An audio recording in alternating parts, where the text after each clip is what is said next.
Hi, I'm Bob Acton, the host of the Color in Ceramics podcast.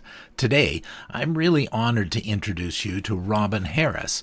He is a crystalline ceramic artist based in Calgary, Alberta, Canada, whose creative path reflects both resilience and reinvention.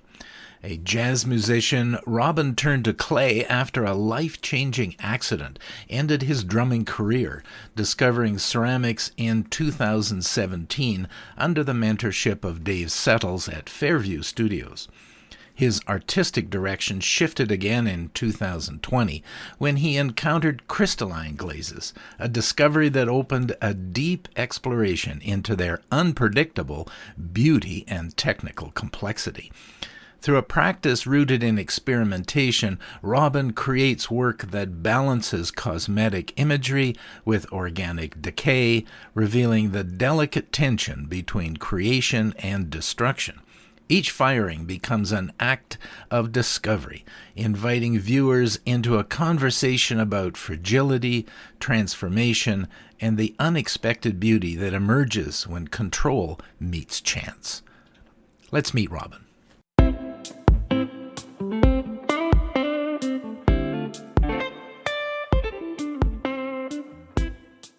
Robbin, thanks so much for joining us on the Color in Ceramics podcast.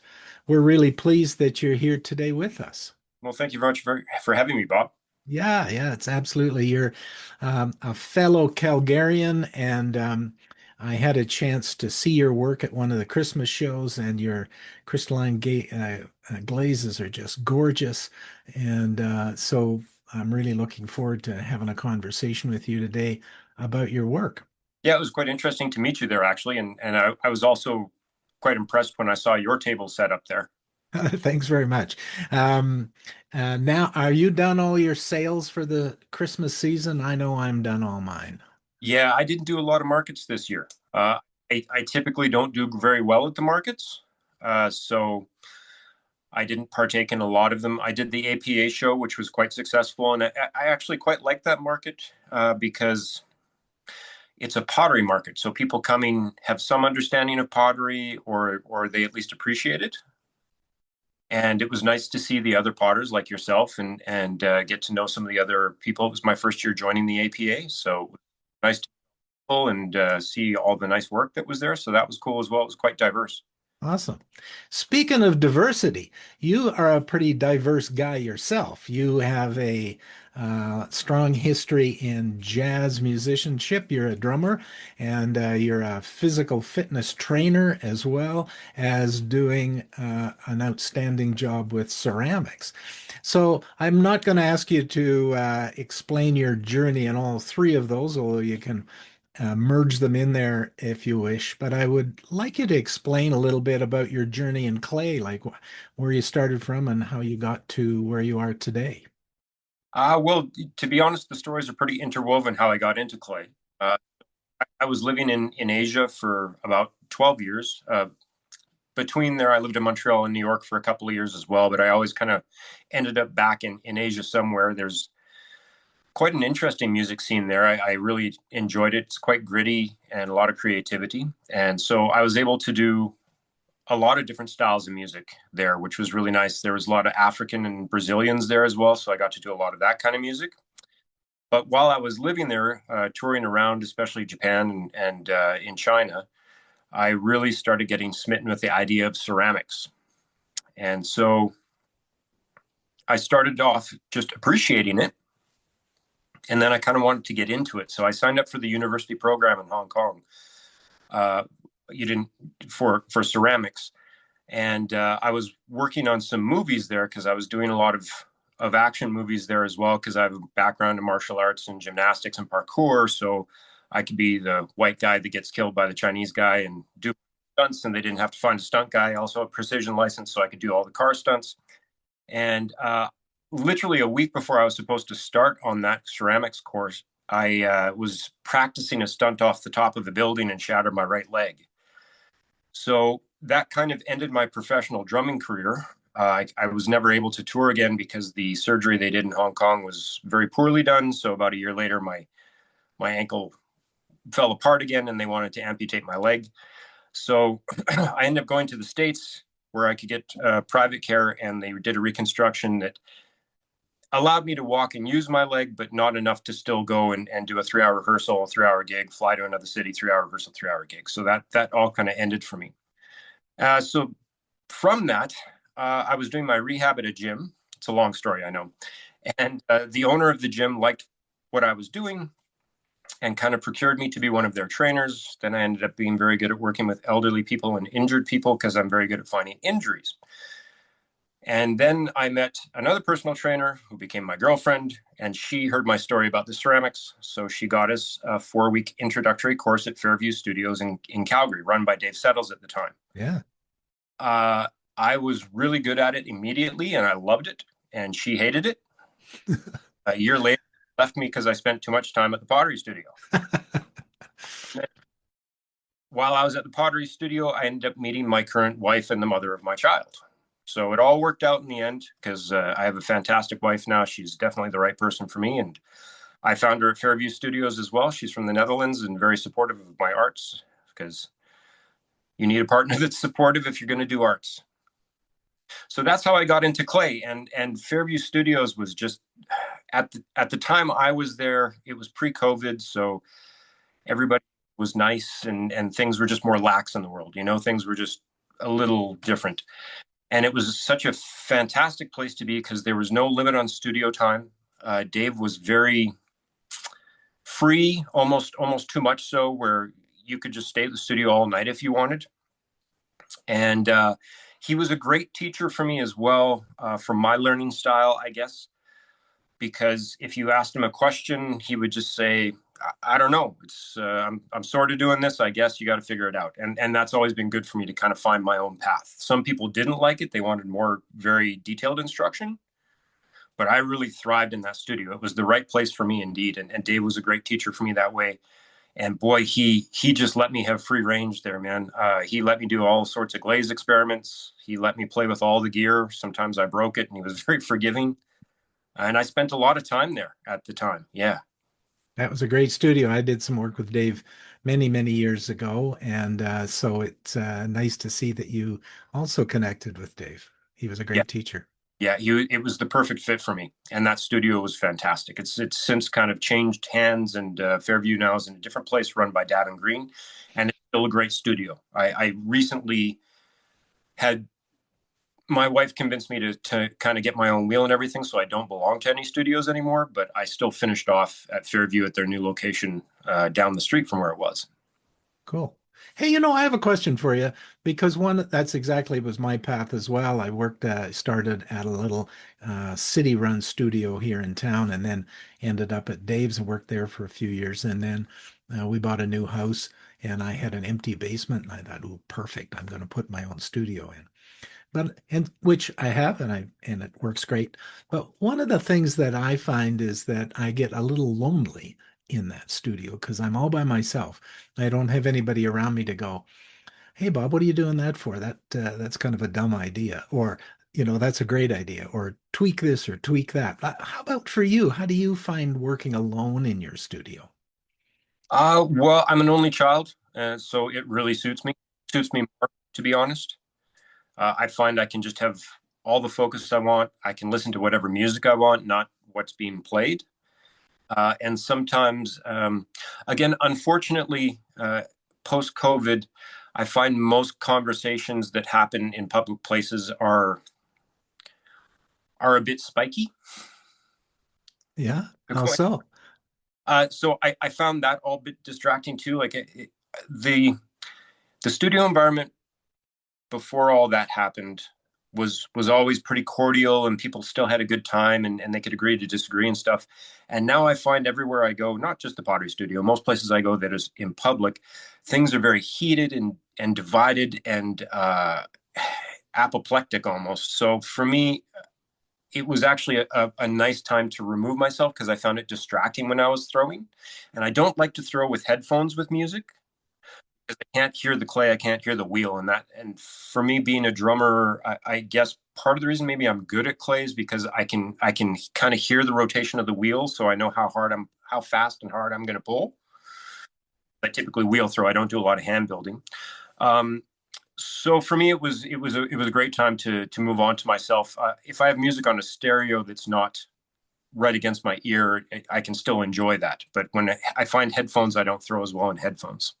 Isn't that interesting? I'd never thought about the interface between drumming and sound and rhythm and the wheel. But as you've explained it, it makes perfect sense. Yeah, even on I have a whisper, but it still has some indication of how fast it's moving. And I find that is probably why I was always good at centering and pulling evenly, because I think just naturally you could kind of feel that tempo and that rhythm of the wheel and pull at the right pace, right? That's very important for pulling walls. Yeah, yeah, for sure. Hey, that's great. Good stuff. Hey, now tell us a little bit about your work. Of course, we've seen it and we think it's awesome. But tell us a little bit about your work and what you're enjoying doing these days, and maybe do it in a manner that would allow the listener to be able to understand your work as best one can. Yeah, sure. Well, I appreciate the kind words. I used to be really into stoneware and a lot of textures. I liked a lot of the black iron clay from PSH and whatnot, and I still love that stuff. But I stumbled across a guy named Jose Mariscal and Matt Horn, were the two guys that really turned me onto crystalline ceramics, which is almost always done on porcelain. So I really got into porcelain and developing crystalline glazes, which has a huge learning curve. My wife calls me a glutton for punishment because of it. Um, it's very There's a lot of chemistry involved. There's a lot of luck involved, and a lot of finesse. I find it the most wearisome of any of the methods of glazing I've tried. But when the results turn out, for me, they're spectacular. It's almost a bit of an addiction because I will be up at night still thinking, like, if I just tweak this glaze a little bit here or there, or if I change the firing temperature, what else could come up, right? Like, I have endless ideas um, for glaze results. It's just a matter of time because it's very time consuming. And like you said, I have a kid now, so there's a young kid really evaporates some of your time, as you probably know here. But zinc crystalline glazing is I get asked all the time when people see the crystals in the glaze if I've epoxied them in or if I set them in afterwards or something. And it's not that. It's a glaze chemistry that has a high saturation of zinc, uh, typically at least 25%. And every every flux, every colorant that you add will change the temperatures that work. And you try to find the temperature in the kiln that the crystals will start to grow. And you'll have maybe for every glaze you'll have five or six temperatures that create different textures of crystal, different colorants of crystals, and different opacity of crystals. So there's so many combinations, like trying to open a safe. And so you have some input as to what the crystal's structure and what the overall halos, there's many halos if you want, are going to look like. And then the glaze kind of improvises and decides where those crystals are going to be and how much background there is or not, and that's how much zinc you put in. There is a method of placing zinc inside, like little bits of zinc inside your bisqueware, and guarantee there will be a big crystal that grows there. However, they typically leave a little bit of a sharp edge, so if it's on a mug or something, it's typically not pleasing to hold. So I don't do that very often. I do it sometimes on my big platters. My favorite thing to throw, of course, I like throwing big. I love throwing huge platters that are as flat as I possibly can without flopping. Uh, the unfortunate side of it is they're incredibly hard to sell. So I have a ton of them, and they're very expensive and very precarious. So I'm not throwing a lot of them right now. But the big platters give me the most canvas to work on. And a lot of crystalline potters typically just use one glaze on that piece and keep it elegant and sweet. But I really like to blend glazes. And I find on those platters and those big platters, the way they can kind of cascade into one another and pool together in the bottom, you can get some spectacular results. But like I said, it's just, I can only store so many of them. Yeah. I often think that ceramics requires us to have great patience. And as I'm listening to you talk about all the variations that you can have in your glaze process, I can see why you have to have a lot of patience as you're going through the various combinations and trying to figure things out. Sure. And I mean, kiln firings are close to 30 hours sometimes. So when it doesn't work out, it's an expensive loss, right? And the glaze has to run off the pot, so you have to throw a catcher that fits the base of the pot exactly, which I have a hard time. I get a lot of questions on my website from local potters that want to try crystalline glazes in their community kilns. Mm, I can't stress to you enough, if you're going to make a catcher that the glaze will fall on. Otherwise, your community ceramic studio won't be very happy when the kiln shelf is completely full of your glaze. mm. Yeah, very cool, very cool. Now, where have so you talked about the big pieces as being the thing that thrills you the most in making because it creates this big canvas for you to have lots of different shapes and colors on. What's been your biggest challenge as you've had to work through these experiences? To be honest, Bob, my biggest challenge up until today is being able to sell my work and get enough money to keep doing it. I find it's because it's such a niche market, uh, and it's like most of my interest for my pieces is from the U.S. or from Europe. I have very little interest locally, unfortunately. And now with the extra tariffs and stuff, and shipping is so expensive no matter what. Uh, I find a lot of that. I still get a lot of interest, but once you give the total with exchange and all those kinds of things, it's not really practical. My wife is from the Netherlands, and she keeps saying if we if we were there, I'd have no problem. I would do great. Locally, I find it harder. A lot of the galleries I've contacted or been suggested to contact, they typically ask me if I have anything with a wolf or a bear on it. And that's just not really what I do. There's nothing, I think that's still great pottery. I'm not denigrating it, but it's just not, once I dig into something, Bob, I really kind of, I'm all in. So I just keep, I feel like Sisyphus, but I just keep pushing up the hill, trying to make it work, no matter where I am. Right? I mean, that's how music was. You know that as well, because you have that musical background as well. Once you get in, you just got to keep digging and be true to yourself and know that I'm honest with myself that I know I'm doing good things. And the last couple of years in particular, I've had a lot of support from local potters. Ceramics Canada has been amazing. They've been so helpful for me. And again, I'm very lucky. My wife sees the struggle, but she's like, you can't stop. You got to keep going because every batch is better. So I have a lot of moral support, but I just need to figure out how I can monetize it a little bit better. I'm not looking for this to buy me a mansion, but it would be great if I could pay myself for my time, because right now I make about enough to cover my costs, but not my time. And it would be great if I could pay a living wage while I did it, because I really love it. So it's not hard for me to do, but I think I've finally reached a level of quality that maybe deserves that, I guess. Hmm.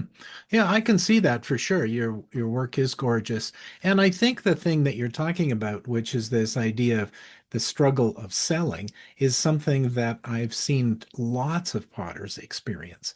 That it's and you talked about the challenges of selling it away from your city, and that is that you can't deliver it, so you have to ship it, and shipping costs are, I mean, just the packaging of some of your work, which is pretty big would be the that takes time and energy and specific techniques that are going to allow the piece to get there in one section. You, Um, I've had some terrible breakage where you're just, oh man, yeah, would yeah, have not sold it. It was a nice piece.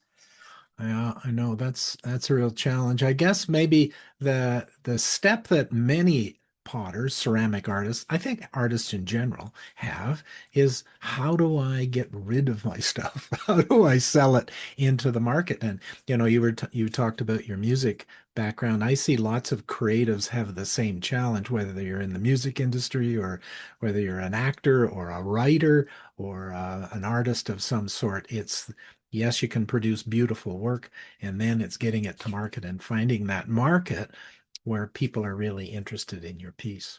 You bet. I mean, it's the comparison of a bottle of water in Iceland is $17 and a bottle of water in India is 25 cents, right? Same bottle of water, it's proximity.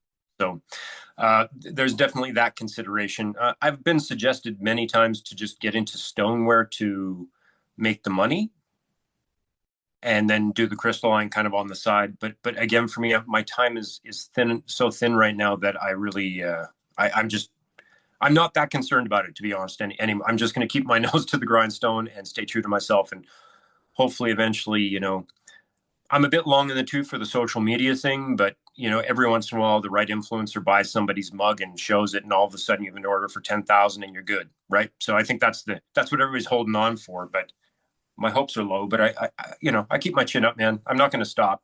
Yeah. Yeah, it's really important to do what you love.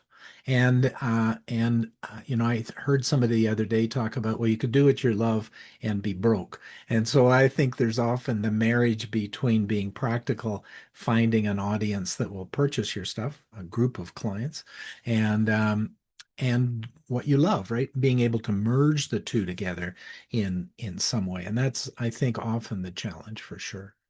Well, I'm lucky because I do quite well with my personal training or my injury rehabilitation business. I'm self-proprietor. I don't work at a gym. I have my own. And so that is a pretty good wage that kind of gets me by.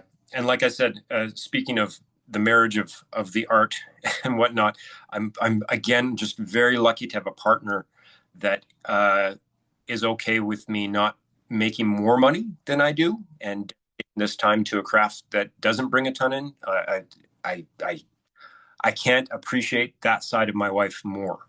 It's fantastic because I have many friends that even just musicians that are always kind of catching flack because things are slow or something like that. And it's yeah, my wife just even at times where I'm questioning it, she's like, "No, you got to keep doing this." So I'm really lucky that way. Yeah. This may be a question you can't articulate, I don't know, but what is it about that kind of work that you're doing that really excites you?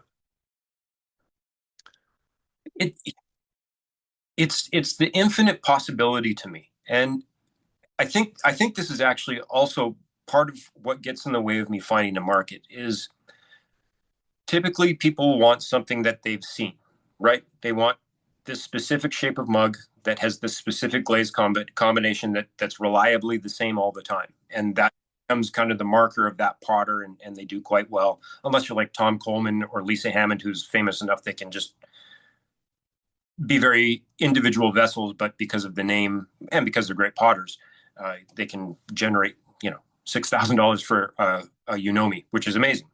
But for me, even my mug shape, I'm hesitant to settle on one mug shape because depending on the glaze, sometimes the mug shape or the bowl shape or whatever it is what determines what kind of glaze I'm going to put on it. Instead of just having this like this is my standard mug. So I'm probably not doing myself any favors with that. But what excites me is the fact that every piece that I make is completely it's a one-off. You'll and especially with crystalline glaze, it will never come out the same. It'll come out similar, but not the same, right? And that's something that really is attractive to me. It's part of what I loved about the music. I improvised music because I was mostly into improvised music more than pop music, though I played pop music. Is just you never knew we're going on stage with a general idea of what's going to happen, but in between those two bookends is a whole new story every night, hopefully. And with the crystalline pottery, I found it opened the gates to being the same thing. Its tragedy is it's unreliable, but its attractiveness to me is also that unpredictable, unreliable part. And often I'll open the kiln and be devastated because I have expectation. Again, my wife's good about being like, "Hey, don't throw it all away yet. Just put it in the garage for a week and go look at it later when you've forgotten what you thought it was going to be," which is great advice because every time I go back, I see it with fresh eyes, and I'm like, "Oh wow, I need to write this down. How do I get this?" Yeah, it sort of feels like you're a mad scientist up there trying to figure out all these kind of nuances with the chemicals. And I know I used to do a lot of woodworking, and it was pretty simple in lots of ways. You would put the piece together and sand it down, put some oil on it or finish on it in some way, and then you are good to go. But this ceramics is crazy with the chemicals and the reactions that we have with the materials. Yeah, indeed. And I mean that's another thing that keeps me excited is I keep exploring more chemicals that you can use for crystalline because typically the crystals are on a part of the pot that is not food safe, right? If I'm making a mug, I line it with a food safe glaze, but crystalline glazes aren't. So it kind of opens the doors for all sorts of chemistry. So I've been playing with tungsten trioxide, silver nitrate, neodymium, erbium, praseodymium, cerium, all these weird rare earths and things like that. I just have the type of personality that when I read an article that says, these don't mix these, they won't work. I'm like, nah, I can figure out how to make those work. So I'll sit there and do 100 glaze tests until I get something that's beautiful from them and be like, see, I can make it work. Yeah, yeah. Now, when I met you and we were talking about your work, you were talking about your firing process. And so when you say, oh, I make a bunch of test tiles, it's not just that easy as many of us who might do it in a more simple way. You got a very complex firing schedule that you use. Tell us about that. Well, first off, the test tiles that I make are usually a bit more involved than a regular test tile because, again, the glaze has to run enough that you're kind of throwing a cylinder with a little lip at the bottom to catch the glaze. They take a bit more time. But the firing schedules, I don't have one firing schedule. And my firing schedules continually change. And even as the kiln, like I use the APM elements so that I get few more firings out of it because like bismuth subnitrate and the tungsten and things like that corrode the elements. So you want the best elements you can get. But at about 100 firings, the kiln is not running as fast through temperatures, right? So your crystal structure changes because if I slow down the temperature, I move between those halo temperatures I'm going to go to, I can actually kind of stretch the crystals. I can make them look a bit different. I was working with another very talented potter photographer named Kelly Hofer, also at Fairview Studios. And for a while, we were working on a project where he did macro pictures of the crystals, which blew my mind. The prints would have been better than the pots, in my opinion, because you can see things happening on that level that you can't see with the naked eye that just were amazing. But it didn't really, we weren't able to get all the way to the finish line with that, which is unfortunate. But my firing schedules are between 20 and 30 hours, typically, maybe a little longer if I'm really trying to experiment with something. And it's continually evolving because, like I said, every element I add to a glaze is going to respond to different temperatures, all the way down to maybe 600 degrees Celsius, all the way up to 1120 Celsius is typically the range I'm firing in between. And how you move through those temperatures makes a substantial difference to how the crystal is going to grow, or if there's a lot of secondary crystals, little tiny ones in the background, or if you're just going for one big crystal. So it really, every time I fire, to be honest, I don't reliably settle on one schedule. I have a book with like 150 pages of workable crystalline firing schedules, depending on what I want. And I wish I was better at documenting it with pictures and whatnot, but I just write like little crib notes beside it saying, lots of secondaries at this temperature or whatever to document it. So it's ever evolving and I'm always playing around. Typically you have maybe 8, 10 at the most hours of actual growth time for the crystal. So you have to choose how you want to appropriate that time to the crystal itself. If you want a lot of secondaries, you're not going to have as big as initial crystal. If you want a bigger initial crystal, you're going to have to sacrifice some halos and some of the secondary crystals. So there's a lot of decisions before you press start on that kiln after you program it as to what you want that batch of pots to kind of look like. And sometimes it's amazing how a small change and you open it up and like no crystals formed. They should have.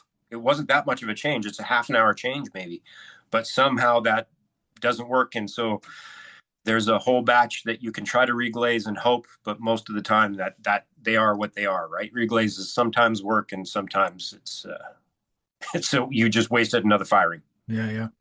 I could see this being turning into a book for you. You're a very detailed guy, and we called you the scientist, so you're always checking different things. And I could see lots of people who might want to try this kind of work would have a hard time. Like you can't just go to a class and take that at a local pottery generally. And have you ever thought about writing, creating an online program or writing a book in some way? Yeah, I kind of have, but I just feel there's already a couple of guys doing that are kind of the masters of the art. And I kind of feel if people are interested in that, I would more just direct them towards those guys. Uh, I don't know. Maybe there's room for me to put my own book out, but I guess I'm also a bit precious about the things I've figured out and worked out because there's been so much trial and error, like literally of making it work. For me to sell it and see other people. I mean, you're never going to produce what I'm producing because even atmospherically, if you're in a different elevation, it's going to change how it works out. It's super finicky, man. Like 5 degrees difference is enough difference to totally change the outcome. Uh, but yeah, no, I've kind of kicked that idea around a few times, Bob. I just at the end of the day, I'm like, would somebody buy it from me, or would they just go to Jose Mariscal and you know Well, and it takes more time. Like writing and documenting and doing all those things takes a long time. And so, if your time is precious, and so you're going to put that effort and that time into where it counts most. Yeah, and like I said, I'm already so limited in my time right now that I was in Ceramics Canada the other day, and they were saying to save some money, I should just make slip out of the porcelain and put it on a cheaper clay body, which is a great idea to save money. Coleman's porcelain is like 130 a box now, so it ain't cheap. But the amount of time and testing that would have to go into that, I just don't have it. So for me, I'd rather just pay the money for the clay and just continue on the learning curve I already have kind of set before me. Because I'm up at night still, even when I'm super tired, just with ideas of new glaze formulas. I can't stop it. I think that's the addiction, and it is an addiction. It's something that it would be handy to be able to turn off sometimes because it keeps me up when I need sleep. Just thinking about possibilities and different firing schedules and different blends of glazes. It's just infinite, and I think that's still what tantalizes me most with Crystalline. Why I can't step back to just doing some stoneware stuff. And again, I'm not denigrating that at all. There's great stoneware work out there, but I found, and it's my passion right now. That's very cool. It's nice to see somebody who has a similar thinking style as I do. I'll often be sitting on the couch and my wife will say, "What are you thinking about?" And I say, "Oh, I'm just thinking about clay." Like it never stops. Hey, now, have you got any advice for a more, I'll call him a junior potter or somebody maybe who's just wanting to get into the crystalline kind of work? Have you got some advice for people along that line? Don't do it. I don't know. There's a couple of potters that, or even at the APA that I was talking to, that were really wanting to experiment with it. And I think that's fun if you want to just experiment with it. But if you want to get into it, you have to understand that this is going to take you on a very long path. That you're going to have some real failures for a while. There's a lot of steps to crystalline that aren't in other forms of pottery that you really have to figure out kind of for yourself. How you want to throw your catchers. There's different ways to throw catchers that work differently. Uh, Getting them off, yeah, it really is. If you step into it, it's a bit of Pandora's box. It's a big step, and it's going to hook you like it did me most likely. Unless you're easily disappointed, and then you'll probably walk away from it quickly. But if you're not, it's going to take you for a ride for sure. And it like I said, the investment's huge, right? The glazes are very expensive. Even on pots that are successful, about a third of that glaze is going to come off the pot into the catcher. So that's just money out. And the catcher has to be a similar clay body so it fits and shrinks at the same. For a while, I tried to use cheaper stoneware for my catchers, and then I noticed it was cracking the bottom of my bigger pots. And it's because the clay is shrinking slightly. and at the end it just twists the foot and cracks, because the cracks weren't pressure cracks or S cracks. And I was having a hell of a time figuring out what was happening. It was driving me crazy. And then I realized as soon as I went to porcelain catchers, it wasn't happening anymore. So just that extra 2% shrinkage or whatever is enough at the end to torque the bottom of the foot to put a spiral crack right by the foot. So all those kinds of things, you know, that's how many pots did I throw away because of that till I figured it out. And that will be the path doing this. So if you have the time and the finances to experiment with this, like if you were retired and you have your own studio and you're fairly well off, totally, this is great. This is going to keep your brain young forever because it's endless, right? And you're always going to be figuring things out. But if you have limited time and you're trying to do this as a hobby, but like as also a side stream of income, be prepared if you're going into Crystalline, right? You really, if it's not your passion, it's just going to beat you up and you're going to hate it.